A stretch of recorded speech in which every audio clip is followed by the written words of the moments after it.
ये भी डिस्कस किया जाएगा कि अगर मतलब समझिए कि गाज़ा पट्टी में इजरायली सेना घुसती है तो उसको क्या-क्या प्रॉब्लम फेस करनी पड़ सकती है और क्या इसमें मतलब समझिए प्री प्लान था मतलब इजराइल का, क्योंकि ये भी बताया जा रहा है अगर इनपुट मिला था यहाँ पे कि अटैक हो सकता है, फिर भी वो अटैक क्यों होने दिया।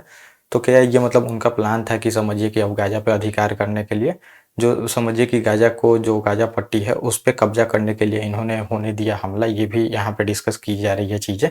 और यूएस का भी बहुत सारा पॉइंट इसमें जोड़ा जा रहा है, क्योंकि देखेंगे यूएस बहुत दिनों से यूक्रेन से जुड़ा हुआ है, यूक्रेन से मतलब युद्ध में फंसा हुआ है। तो ये भी बोला जा रहा है कि वहाँ से निकलना चाहता था, तो यहाँ पे सोचा कि अब यहाँ पे अटैक होगा तो फिर हम इसमें लग जाएंगे और यूक्रेन से हमारा पीछे छूट जाएगा।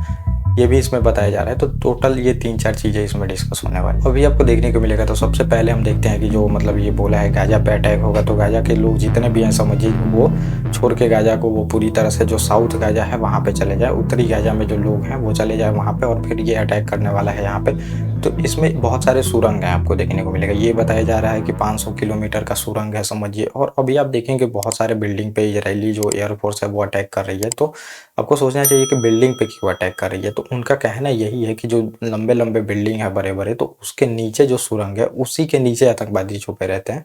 तो इस वजह से हमें बिल्डिंग को ध्वस्त करना पड़ रहा है ताकि वो वहाँ पे जो सुरंग है वो बर्बाद हो सके और उनकी वहाँ पे मौत हो सके, इसीलिए वो बिल्डिंग पे देखेंगे अटैक करते जा रहे हैं।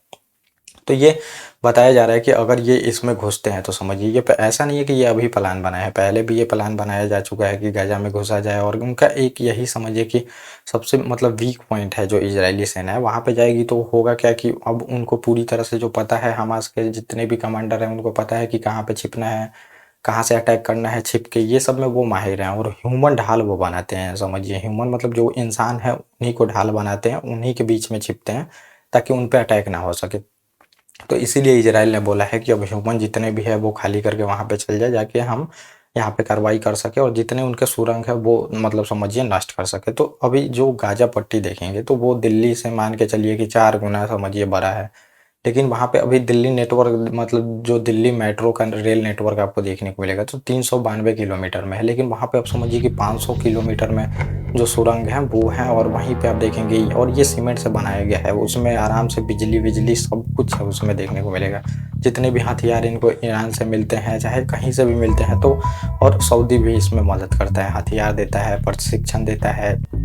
तो ये सब चीज़ें वहीं पे छिपा के रखते हैं। तो उनके लिए मतलब समझिए कि वो जो है एक शील्ड बन गया है, शील्ड बन रहा है जिसमें कि वो लोग आराम से रहते हैं, जब अटैक करने का मन होता है आके अटैक करते हैं फिर उसी में चले जाते हैं। तो अब ये इजराइल जो सोच रहा है इसमें घुस के जो समझिए कि थल सेना है कार्रवाई करे, उसको नष्ट करे। तो ये इनके लिए बोला जा रहा है कि कब्रगाह साबित हो सकता है, क्योंकि पहले भी जब जब इजराइल कोशिश किया है घुसने का, तो घुसने का कोशिश किया तो इसके बहुत सारे सैनिक मरे हैं। तो इसी वजह से ये बोला जा रहा है उसमें घुसना सही नहीं है। और अगर ये घुसते हैं तो समझिए ये युद्ध जो है बहुत लंबा खींच सकता है। और ये नहीं कभी भी नहीं चाहेगा इजराइल की युद्ध लंबा खींचे। लंबा खींचता है तो फिर पूरी तरह से वर्ल्ड जो है समझिए कि वर्ल्ड से दबाव बनेगा कि जल्दी युद्ध खत्म करो, वहाँ पे इंसान जो है समझिए मर रहे हैं, इंसान मरेंगे तो वर्ल्ड दबाव बनाएगा, फिर देखेंगे जो बेकसूर लोग हैं उनकी मौत होगी। तो इन सब के वजह से इस पे दबाव है जल्दी से जल्दी युद्ध खत्म करने का।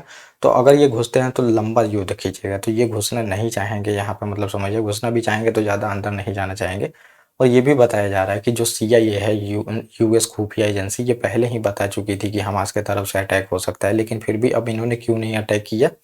तो इसमें एक ये भी कवायद मतलब कि ये एक जियोपॉलिटिक्स में देखा जा रहा है कि इनका मूड हो पहले से ही कि गाजा पट्टी पे अब इस पर हमें कब्जा करना है। छोटा मोटा समझिए अटैक करते हैं तो आयरन डोम तो संभाल लेगा, उसके बाद ही पहले अटैक किसके तरफ से माना जाएगा, हमास के तरफ से। तो फिर हम कार्रवाई करने के नाम से समझिए पूरे गाजा पट्टी को अपने कब्जे में ले लेंगे।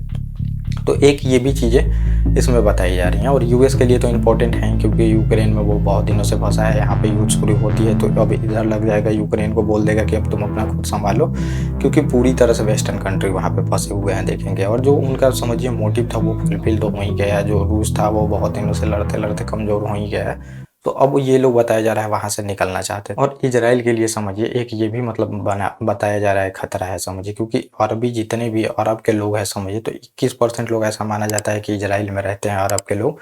तो वहाँ पे अब घरेलू दंगे स्टार्ट हो सकते हैं, ये भी बताया जा रहा है। तो पुलिस को संभालने में दिक्कत होगी। तो एक ये भी इसमें देखना पड़ेगा इजराइल के लिए कि घरेलू दंगे स्टार्ट ना हो। और लगभग हमास के देखेंगे तो 20,000 लड़ाके इधर पाएंगे, उत्तरी मतलब जो भी समझिए गाजा पट्टी है तो 20,000 लड़ाके पाए जाएंगे। और 2014 में भी देखेंगे ये जो सुरंग है इसको तोड़ने का इजराइल ने कोशिश किया था, लेकिन जैसे ये लोग घुसते हैं तो लगभग 60 के ऊपर सैनिकों की इनकी मृत्यु हो जाती है, तो वो भी कार्रवाई नहीं हो पाती है। जब जब ये घुसे हैं तो समझिए इनके सैनिकों की मतलब मौत होना शुरू हो जाती है।